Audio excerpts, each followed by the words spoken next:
último convite, uma mensagem de esperança. Conclusão. A primeira mensagem angélica começa com o Evangelho Eterno, Apocalipse capítulo 14, verso 6. A terceira termina com ele: aqui está a perseverança dos santos, os que guardam os mandamentos de Deus e a fé em Jesus, verso 12. Fé. A fé em Jesus e obediência, guarda os mandamentos de Deus, resumem a essência do Evangelho Eterno. Há um debate sobre o significado preciso da expressão fé em Jesus. Seria a fé de Jesus, ou seja, uma fé que reflete a fé manifesta por Jesus quando viveu neste mundo, ou a fé que os fiéis depositam em Jesus? De qualquer forma, a Bíblia diz, e é evidente que pela lei ninguém é justificado diante de Deus, porque o justo viverá pela fé. Gálatas capítulo 3, verso 11. De que outro modo senão pela fé? Considerando que o poder que criou o espaço, o tempo, a matéria, a energia, ou seja, o universo, se diminuiu, tornando-se um de nós e se oferecendo como sacrifício pelos nossos pecados, queremos acrescentar algo a mais a isso? Como se, de algum modo, a morte do Criador não fosse suficiente para pagar nossos pecados? Não importa quão mal você tenha sido, o sacrifício daquele que é antes de todas as coisas e nele tudo subsiste, Colossenses capítulo 1, verso 17, sem dúvida, foi mais do que o bastante para livrar você. E pela fé, a fé em Jesus, você pode reivindicar a morte de Cristo em seu favor agora mesmo e comparecer perfeito perante o seu Criador, como se jamais tivesse pecado. Imagine. E os mandamentos de Deus? Que mandamentos são esses? Segundo a última contagem, eram 10. O livro do Apocalipse faz outras referências a eles, além da passagem em 14, verso 12. Antes da visão, que inclui as 3 mensagens angélicas, Apocalipse 11, verso 19 diz: abriu-se então o santuário de Deus, que se acha no céu, e foi vista a arca da sua aliança no seu santuário, e sobrevieram relâmpagos.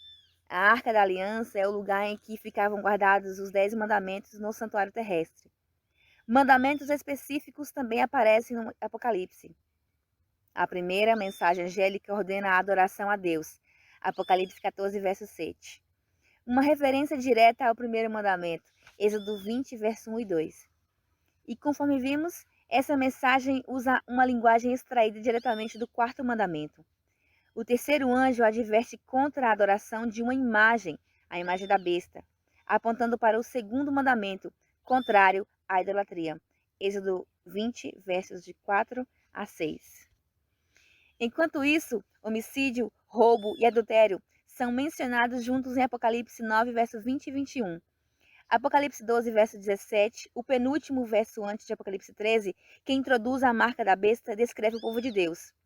O dragão ficou irado com a mulher e foi travar guerra com o restante da descendência dela, ou seja, os que guardam os mandamentos de Deus e têm o testemunho de Jesus.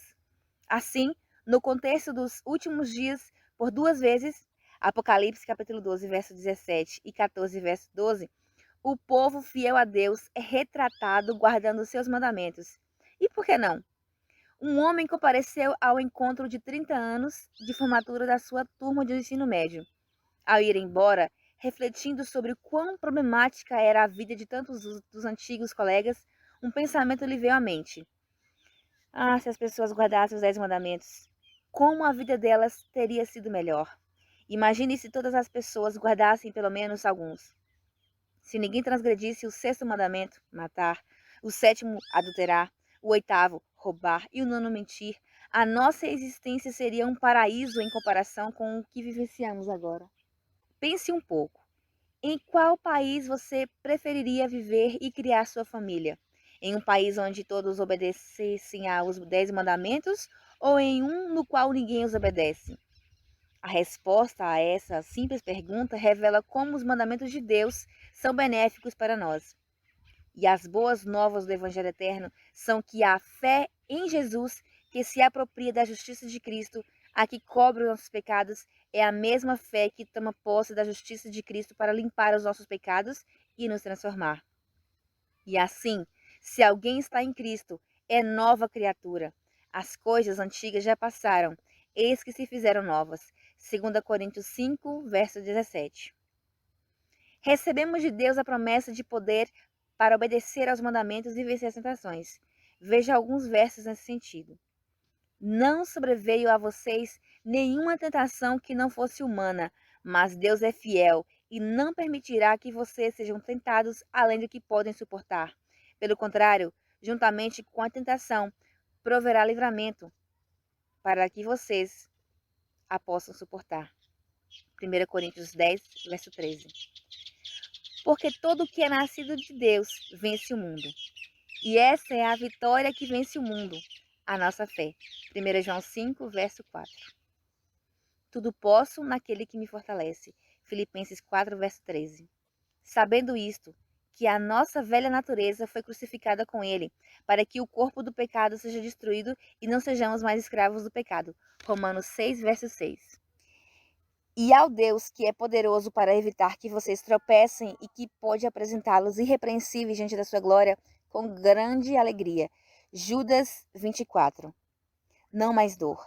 Sim, pela graça de Deus, podemos guardar seus mandamentos. Só não podemos guardá-los o suficiente para ser salvos por eles. É por isso que a salvação acontece pela fé, não pela lei. O ser humano é justificado pela fé, independentemente das obras da lei. Romanos 3, verso 28. Porque os atos da lei não podem nos justificar. Se pudessem, por que então Jesus não evitou a cruz? Por que ele não veio simplesmente à terra, nos mostrou como obedecer e então voltou para o céu? Porque por mais que necessitássemos de um exemplo, precisávamos também de um substituto. É por isso que ele morreu na cruz e sofreu em si a pena da nossa transgressão da lei divina. Mas Deus prova o seu próprio amor para conosco pelo fato de Cristo ter morrido por nós quando ainda éramos pecadores. Romanos 5, verso 8. A cruz revela a inutilidade das obras humanas para a salvação. Nós necessitamos ser salvos, não é mesmo? Sem dúvida. Por pior que este mundo seja, vai piorar ainda mais. Daniel adverte quanto a um tempo de angústia como nunca houve desde que existem nações. Daniel 12, verso 1. No entanto, mesmo que a princípio as coisas piorem, elas vão melhorar. Ficarão melhores do que qualquer cenário imaginável. Pois eis que eu crio novos céus e nova terra, e não haverá lembrança das coisas passadas, jamais haverá memória delas. Isaías 65, verso 17. Nós, porém, segundo a promessa de Deus, esperamos novos céus e nova terra, nos quais habita a justiça. 2 Pedro 3, verso 13. E vi novo céu e nova terra, pois o primeiro céu e a primeira terra passaram, e o mar já não existe. Apocalipse 21, verso 1. E lhes enxugará dos olhos toda lágrima, e já não existirá mais morte, já não haverá luto, nem pranto, nem dor, porque as primeiras coisas passaram. Verso 4. Não mais morte? Não mais tristeza? Não mais dor? É uma existência que nós, que só conhecemos morte, tristeza e dor, nem conseguimos vislumbrar. Essas primeiras coisas, que jamais deveriam ter acontecido, passaram e uma nova existência será nossa para sempre. É isso que promete o Evangelho eterno, formulado antes dos tempos eternos. 2 Timóteo 1, verso 9. É para essa nova existência que apontam em nossa última instância as 3 mensagens angélicas. É sobre isso que os profetas sonharam, tiveram visões, pregaram e escreveram. E foi por isso, em sentido supremo, que Jesus morreu. Ele verá o fruto do trabalho de sua alma e ficará satisfeito. Isaías 53, verso 11. Ao viver nesse nosso tempo, podemos ser as pessoas com as quais o profeta sonhou, aquelas que, pela fé, a fé em Jesus, um dia proclamarão: eis que este é o nosso Deus, a quem esperávamos, e ele nos salvará. Este é o Senhor a quem aguardávamos. Na sua salvação, exultaremos e nos alegraremos. Isaías 25, verso 9.